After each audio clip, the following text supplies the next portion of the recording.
Hi there, and welcome back to our short videos on business studies. We are still in chapter 2. In the previous chapter, we have looked at the legal structure in the private sector. Right, so we spoke about limited companies, sole traders, and partnerships, and so forth.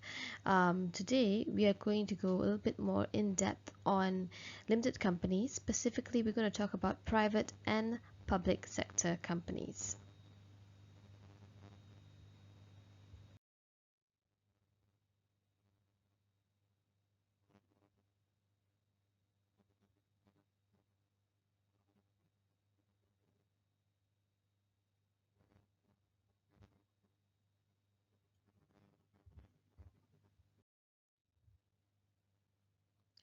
So, what is a private limited company? It's basically a small to medium-sized business owned by shareholders, and in this instance, we refer these shareholders as family members or people whom they know because they would be able to invest in the company or put in more capital to help the business grow. So, one criteria to note is that the funds comes from shareholders or people whom they know. Therefore, it may be limited in terms of the amount that they would be able to receive.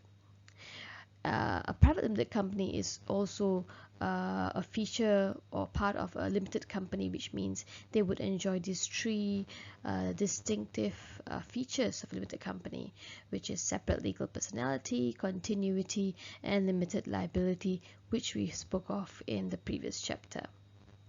Now, a good part about a private limited company, especially if it was a partnership trying to move on into a private limited company, the owners of the business would still be able to have control over the business, but this time with the assistance of more people who have invested in the business and employees who would be able to assist with the different tasks to be carried out. So in a way, it is a more efficient way of running a business where there's more people involved and receiving additional capital based on how much the people you know or your investors are able to invest. Now, what could be a limitation of the private limited company? As mentioned prior to this, yes, we look at funds that could be limited in the long run. Also, the part where private limited companies would need to actually prepare lots of legal formalities, documents, right, to start up the business. Of course, in the beginning, it may be a bit tedious, but it is a one-off arrangement that they could, easily handle with. Yeah.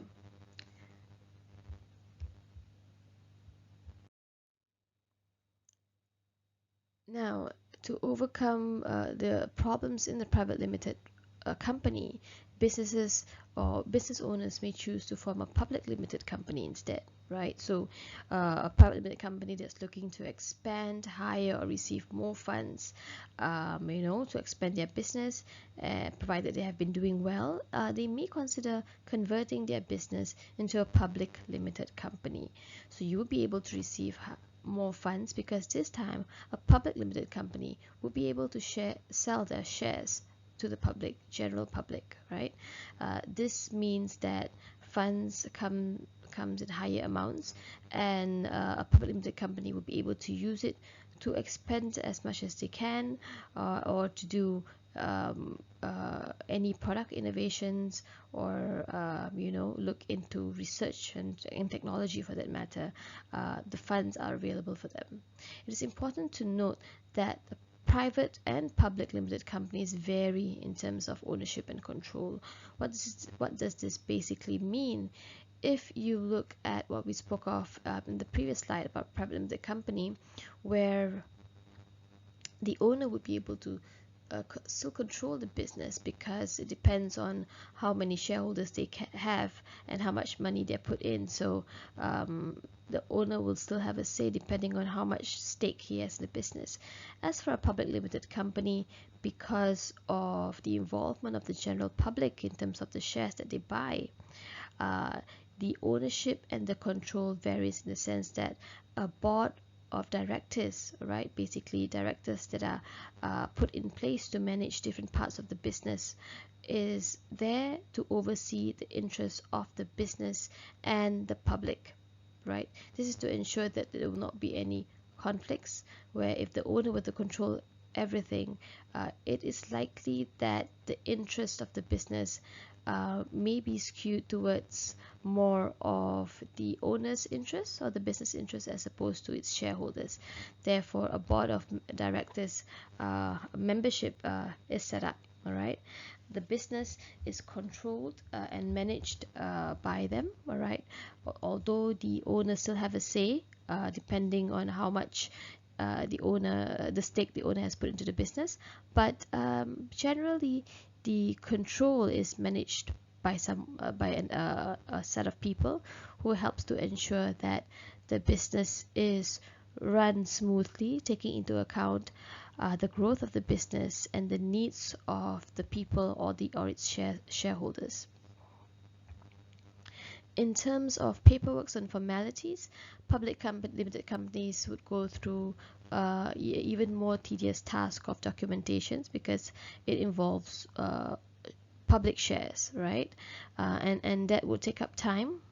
At the same time, the benefits would be acquiring the ability to depend on public shares, right, for them to grow. Although a public limited company may not be able to receive much shares or if they do not perform well, so therefore it is quite important for them to be able to show a good track record in terms of sales and growth.